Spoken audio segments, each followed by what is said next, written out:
Good morning, good afternoon, good evening. This is James, your host of the VTV podcast. Thank you for watching once again. And today we have a special guest, Miss Kellie Barfield. How are you? Wonderful, James. Thanks. Good, good. We'll jump right into it with glaciers. This part of the podcast is a segment where we go in and we break the ice. Any icebergs in the room, we'll get rid of them. Okay. Right off the bat, I'd like you to kind of explain your role with this city government. Well, I'm on the Warren County Board of Supervisors. And so we are one of 82 counties in Mississippi, and all counties under state statute have a board of 5 supervisors. So I'm one of those 5 elected officials that basically apply state law here in Warren County. Mm-hmm. Now, I work very closely with city officials because, of course, Vicksburg is the only major city within Warren County. So we can talk a good bit this afternoon about collaboration with the Board of Mayor and Aldermen. Mm-hmm. So. Okay. And you're from here, or were you born and raised here in Vicksburg? I was actually born in Atlanta. My dad was still at Georgia Tech when I was born, but at the age of 1, Dad came to work here at Waterways at the time. So Okay. Grew up here. I graduated from Warren Central in 1979, and then I went on to college at University of Texas. So I did leave for a few years, Okay. but I just found that Vicksburg was a terrific place to grow up. Over the years, it's changed a lot, but I see such a tremendous momentum underway. So I moved back here 37 years ago when I met my husband at a wedding reception at the Vicksburg Hotel and moved back. So Okay, yeah. gotcha. All right, that's good to know. Good information. So it's safe to say that you have a passion for the city. Very much, very much. I think we can always improve at anything, but I see so many visitors come through Vicksburg. I'll add, in addition to my county role, I also own Lorelei Books, so I'm a downtown merchant. And, a bookstore is a kind of place where people just assume they can find out anything they need to know. So we get a lot of travelers, tourists, people that are newcomers to the city. I had a man come in Saturday to the bookstore looking for a place to live because he's relocating here. So I get into a lot of the conversations with people, and the delight and the surprise is what always comes through those conversations, what they find here. Vicksburg and Warren County just have so many facets that most people would never imagine. Right. So you're an entrepreneur. Mm-hmm. Okay. How long have you been a business owner? I bought the bookstore 7 years ago. I have worked for Entergy for 33 years. Okay. My background, and I still do work for the International Atomic Energy Agency, but my background is nuclear power communication, Okay. and that's what I've done for 37 years now. But I knew that I was going to be retiring, and the bookstore was going to close because the previous owner was moving back to North Carolina. Right. And a town needs a bookstore, I That's believed. true. And so I was willing to invest in it, and as long as Warren County residents, visitors, if the world wanted a bookstore, let's just say, it had to, support itself, pay for itself, and it certainly does. The local community, educators, book clubs, but even a lot of tourists, for example, they'll come in, they say, we make it our mission to stop at a bookstore everywhere we go. So Yeah. It's been a delight. It really has. That's great. So for anyone who's not familiar with the city, where's your bookstore located? The bookstore is at the corner of Washington Street and Grove, just adjacent to the Washington Square Park, the green space where the farmers market is during Okay. the summer. So we're there's right there next to the Attic Gallery, which is I was gonna mention the Mississippi's Attic Gallery. oldest independent art gallery. She'll be celebrating in October another celebration of an anniversary year, and then we're across from the Parish Waterfowl and Biscuit Company, so we're at that end of Washington Street. Yeah, good business in that area. Yeah. Do you Good work? vibe. It's a good It is. vibe. I agree. Do you work closely with the Attic Gallery, being bookstore and then art in the same location? Well, yes, actually, we do feed off each other, and there are a number of vendors that's another thing I'm so encouraged by is the collaboration and the cooperation in so many ways. Quality of life, for example. The city's going to be celebrating its bicentennial in less than a year and a half. Yeah. And I see a lot of creative ideas, thoughts, events. How can we make it meaningful in terms of school curriculum? How can we make it meaningful in terms of working with our museums? And so, back to your question about the attic gallery, Vicksburg and Warren County have an incredible reservoir of talent here. Singers, dancers, artists, musicians, chefs. I mean, we just are really blessed with that creative, innovative element. And so we do try to work. Chris Porter has her fabulous gallery. She's another example. Paula Jackson with the Jackson Street Gallery at the Mulberry. Right. So really trying to make people identify with our little historic downtown area as a mecca for creative types is yet another opportunity that we've got. Yeah, I can sense a lot of synergy going on in that particular block. Yeah. Yeah. That's nice. Yeah. So, kind of switching topics. You mentioned, of course, entrepreneur, county supervisor. What other connection do you have with the city? Well, I own about a half dozen historic properties. So many of That's impressive. many of those. Well, I was one day I was standing in the bookstore and a little for sale sign showed up in the window across the street. And my experience, like I said, with buying the building and the bookstore 7 years ago had been, old buildings are the gift that never stop giving. Something's this morning I was texting the HVAC guy, something's always breaking, but but at the same time, it brought so much additional unexpected richness to my experience that I started looking at some of those buildings, and the time was right. I really felt like Vicksburg warranted investing in. So basically, I bought all those buildings that are in that block, from the Biscuit Company down to the Welcome to Vicksburg mural. Wow. And so, that's, how you're going to repurpose them, just the maintenance, the renovation of them.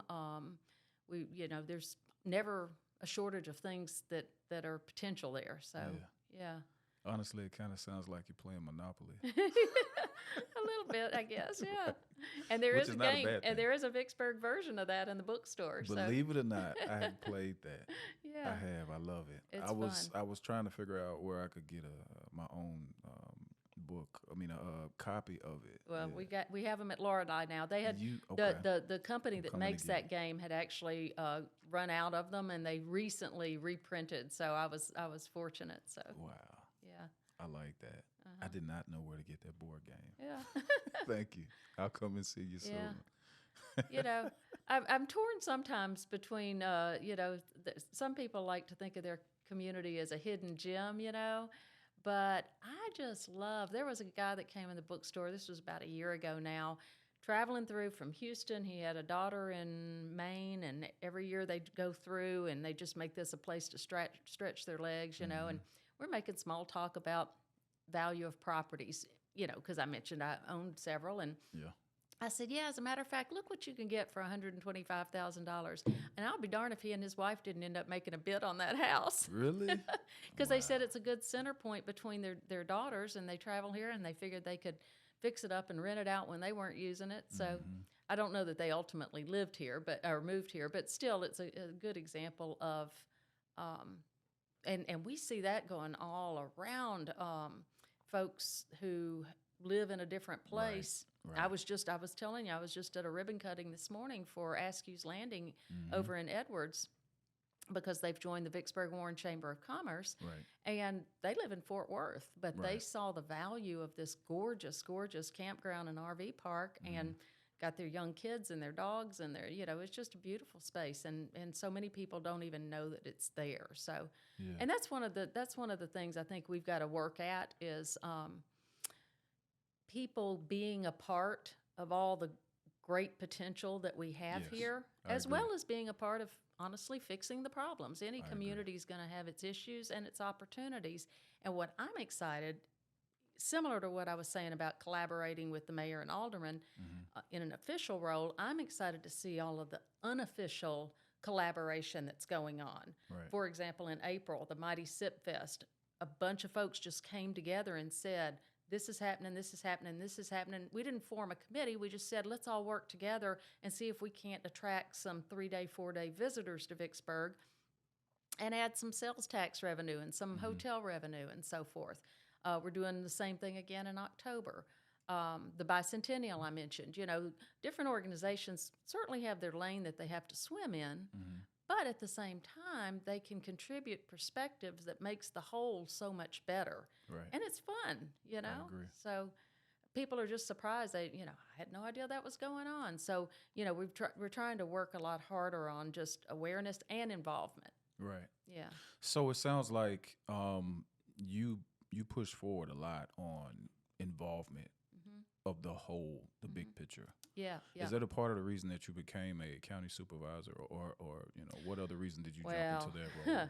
That was very unexpected, not any way near, something that I had anticipated for myself. Like I said, I knew I was retiring. I still do work largely outside of the U.S., but and I had bought the bookstore. And then it was actually the editorial in the Vicksburg Post encouraging more women to get involved in public service. Right. And they mentioned my name specifically because I think they knew I had retired and was spending more time now back in town. And somebody was paying attention. And so people started coming in the bookstore saying, I hear you're running for county supervisor. And I'm like, I'm not running for anything. But after a while, and I met with several different, actually members of the City of Vicksburg staff and so forth that would talk about all that we might be able to achieve working together. And I just finally felt like I couldn't walk away from that opportunity. So that's how I got into it. And I've learned a lot. I've learned a lot about, the promises you wish that you could make as a candidate that you just don't have the authority. Yeah. As state law very much dictates the boundaries, if you will, what you can and cannot do. Yeah. And it's a beautiful design because it is a board of 3. Right. One person cannot obligate the board to anything. It takes 3 votes, it takes a majority. So right. It's a very good system, and we work well together. We don't always agree, but we are very respectful when we disagree. I think that's key. Yeah. Respectful. Yeah. Mm-hmm. And then working together is a lot of, I'll use that word a lot. That's one of my favorite words, but synergy. Mm-hmm. You synergize with like minds and people who want the same results. Listen, I was in a meeting this morning. I'm so excited about that. You're aware we've got a new superintendent of education here, Dr. Tori Holloway. Holloway, right. Yeah. Mm-hmm. And several of us were part of the transformation of our public high schools into college and career academies through the Ford NGL program several years ago. Okay. Well, now the school district is part of a Career Academy Coalition, if you will. That's not the proper term of it, but I get it. They're resurrecting, they're re-energizing the public involvement part of that. So they formed an executive group, and that's the meeting I was at this morning, just kicking this off. But what it will become is an advisory board of some 40 or so members of the community. So if you're really interested in communications, arts, and business, or health and human services, or architecture, construction, mechatronics, and engineering. Those are the 3 academies that our high schools have now, or even just community engagement. There's a place for all kinds of backgrounds to get involved and provide input and feedback to the schools so that they're actually training our young folks for jobs that are going to exist when they graduate. Wow. Yeah, our graduation rate here during the time that Chad Shealy was superintendent it was in the mid-50s when the graduation rate when they started this a number of years ago. Today, the high schools combined have surpassed the 90% mark in terms of graduation rate. Major improvement. Yeah. But what I like about all of this is they're not isolated, not just faculty, staff, as hard as they work, trying to do it all for themselves. So the point is, I want people to hear. If you've got a passion, you want to be a mock interviewer, give seniors some job readiness skills, or you want to provide maybe you're a small business, you can provide some internships or classroom presentations or projects. That's what Dr. Holloway and his staff are re-energizing and reforming now. Okay. Sounds like a lot going on. Yeah. Yeah. But We need it's it, good though. stuff. Yeah, I And agree. and the thing is, I know it gets frustrating at times, either that we haven't achieved all that we could as a community, or that we have problems in the community. I get calls all the time about litter or waste tires, or can't you make my next door neighbor mow his grass, or she's got pigs in the subdivision now. And so even the little things drive us crazy. There's always a pothole that needs to be filled, right? Right. And so it can be frustrating feeling like you're not taking care of all the problems and achieving all the potential opportunities. But my philosophy is, one person at a time, one day at a time. You just gotta, keep chipping away at the Keep chipping problems away, and reaching for those opportunities, those dreams, if you will. That's a good motto to live by right now. One Yeah. person, Yeah. one I day would- at a time. Eric Green, who was the principal at Warren Central, is now in the central office. A number of changes in the school district, and that's one of them. But Eric was telling the story at the meeting this morning about a young man who basically was not going to make it in high school. This was several years ago now. And they got him involved through the CTE program. He learned some welding. He realized he's good at it. He makes good money. He's prepared. He didn't drop out of high school. He's got a job. And now he's a contributing member of this community and proud of what he's achieved. Right. And that's a perfect example where, and our teachers they do an incredible job that most of us don't see on a day-to-day basis, identifying these young people who could fall between the cracks. That's the key element, identification of those. And forming a relationship, being there. And that's another example. I don't want to run out of time and fail to give kudos also to the work that's going on with the new Youth Development Center. I think that's going to be a major key as well. I think it's groundbreaking in terms of the model itself, what it's doing, because a lot of people mistakenly think it's a place you go, like it is a program in and of itself. But what it really is a nexus. It's a hub of a wheel, and it is gathering all the spokes. So Susie Calvert, the new executive director, was telling me they had an open house a couple weeks ago, and they've already got in their database some 40 or 45 programs that already exist to serve the young people. But what you didn't have before is that centralized awareness of where the resources are. This child might need this child needs that. And they'll be able to be a clearinghouse and get the right resources to suit the needs that they have. Right. But that's another example of community collaboration. All the nonprofits, the United Way agreeing to be the fiscal authority there for the money that flows. There's a new oversight board of 5, the city appointed 2, the county appointed 2, and the school district appointed 1. So working together, how can we address issues with our young people here that we were starting to see? Yeah. Problems don't get solved on their own. They That's just, true. That's true. It's you like work at it. It's like these old buildings. A broken window doesn't fix itself. Right. So, Right. yeah. That's great. I'm excited to hear that news. Especially with some of the questions that we have regarding the youth in this area. Hey, what can we do? Yeah. What can be done about this section of town or that group of youth. And another opportunity I've because I think I'm an example of it. My little soundbite is people nowadays are living longer and retiring younger. So finding some ways to pair the seniors. We were talking earlier about the program that's the city has, the senior center that Jennifer runs for us. Yep. Yeah.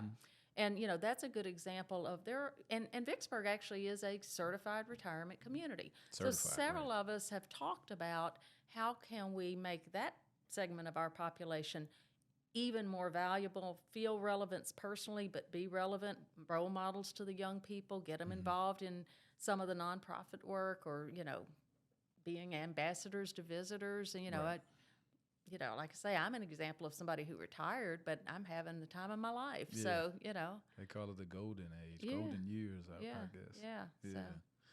That's great. It's kind of switching topics. In your role as county supervisor, and you may have, approached some of this or spoke on it already, but you're speaking about some of the challenges that the conglomerate has gotten together to face and overcome. In your seat, in your position, what are some of the challenges that you face? Well, probably the biggest challenge is you can't get it all done. I often say the very worst road in this county is the one you live on, and I wish we could afford to pave every road and repave every road. Resources are just limited. Right. And the last few years have been even more challenging because in addition to supply chain issues that were triggered from the pandemic, then last year, for example, we had a couple $1 million paving plan. The river was so low they couldn't get the material in. So then the river levels go back up. Yeah. We couldn't get people to bid on the job because they didn't have the subcontractors. So, it's some people may think, what are those guys doing? They hadn't paved a road in 3 years. Well, you got to have the labor, the material, and the money to get it all done. And so a lot of those things have come together. And so right now we've got some transition of gravel roads. We've got some overlays of existing paved roads. We've got some striping on a lot of the rural roads where basically it was dangerous because you couldn't see the yellow line anymore. Yeah. But that, being able to prioritize with limited resources at the same time, we have tried very hard not to increase the ad valorem taxes here. So that's the other part of it, the balance. Yes, we've worked really hard with, and to their credit, with the department heads, scrutinizing for the last 3 years. We're going through the budget process now because our fiscal year starts October 1st. But every line of that budget, do you really need to budget for that? Can we shift it? And another challenge for us has been retaining quality workers because as inflation has blossomed, I don't know, it has become worse for us. That a lot of employers are offering higher and higher salaries. Right. Well, for the county to do that, you got to either raise taxes or reduce your spending on something else. So, trying to retain good county employees has been something we've been committed to as well. Each year, slightly notching up what the minimum salary is going to be, or taking a look at what we can do for people across the board to address cost of living increases and things like that. So you'll never make everybody happy with your decisions, but we do try very hard to listen. And, that's the other interesting thing, James. My background is communication, and so I just naturally like to hear the concerns and try to explain to people why it is the way it is. And it's interesting how often people will appreciate the fact that I explained. I've got to call a guy this afternoon who wants to know why we're not paving his road. And I'm going to give him an honest explanation and not lead him on that, next year we'll be paving your road, because I can't, like I said earlier, I'm one of five. I can't commit that. Right. But a lot of times when I just explain to people what goes into some of these decisions, they're so appreciative. You've satisfied them. Right. I mean, sure, they'd rather have the road paved, but at least they understand why theirs doesn't rate as high as another one might. Communication is key. Yeah. That's a true statement. I realize that the more mature I get. Yeah. As a young kid, you hear that and it's like, whatever. But communication is key. Like you said, people appreciate you explaining the situation or the scenario. And then they can kind of formulate their own opinion or ideas, but at least there was a line of communication. It was clear. There was an effort made. And, the other thing that's an observation about county government in general is we want government to stay out of our business until we got some business we wish the government would take care of for us. You know what I mean? That's true. And there's a little balance there. But a good example of that are, older neighborhoods out in the county that don't have homeowners associations anymore. Or somebody has a next door neighbor whose dog's always getting in their garbage. So immediately the solution when I get calls like that is, you need a law. You need leash laws, or you need and in reality, that's one thing that makes where we live so wonderful. We have so much freedom and liberty and independence. And you really don't want government making laws to take care of bad next door neighbors, I agree. Yeah. But a lot of folks just are at their wits' end. They don't know where to turn. Right. So sometimes we'll get, if State Department of Health or Department of Environmental Quality. You know, we'll work with them and see if there is something going on here that might cause the neighbor to clean up their waste tires, for example. Right. So try to help out where we can, but it's just not always within county authority to take care of certain problems. Right. So. Ms. Barfield, I think we could talk for hours. I know, it's fun. I really do believe we could talk for several hours, but we're kind of running short on time. Mm-hmm. Before we go, is there anything that you would like the viewers or the listeners to take away? If it's one thing, two things, it doesn't matter, but Main thing is get involved. I mean, we are all on the same ship. I don't care if it's city, county. If you have a vested interest in this community, we are on this same cruise ship. right. And we're either all going to sink together or we are going to sail together. And so, you know, my message is to try to identify your unique talents, your skills, what you can contribute, and find a way to plug in and be a solution to a problem or be somebody who bridges to these opportunities. It's very easy to, you know, it's human nature to blame somebody or to criticize, but if you're going to criticize, turn that into what can I do about the situation? Gotcha. And this, like I said, this is just such a terrific community. And people want to be a part of a winning team. That's the other thing, right? I don't know if you played sports, but it's no fun to be on a team that's losing. And Right. yeah, you can say it's a rebuilding year. I get all that. But, you know, Yeah. we'd much rather be victorious. And I think Vicksburg and Warren County has so much opportunity to truly be a model of a victorious community by everyone coming together. So, I agree. yeah. Well, there you have it. Another one in the books. This has been the VTV podcast. Our guest, Miss Kellie Barfield. Once again, we thank you for being here. Thank you, James. This is a terrific asset to the community. Yes, ma'am. We're going to keep pressing forward. If we could have you back, I know we can talk about a million things. So Yeah, we'll talk about Independent Bookstore Day next year. Yeah. let's do it. Let's do it. All righty. Once Thanks. again, all viewers, listeners, we thank you for watching the VTV podcast. Please subscribe, like, and share. We are linked in on Facebook. We're also on Spotify. We have a YouTube channel as well. And you can check us out on TV 23.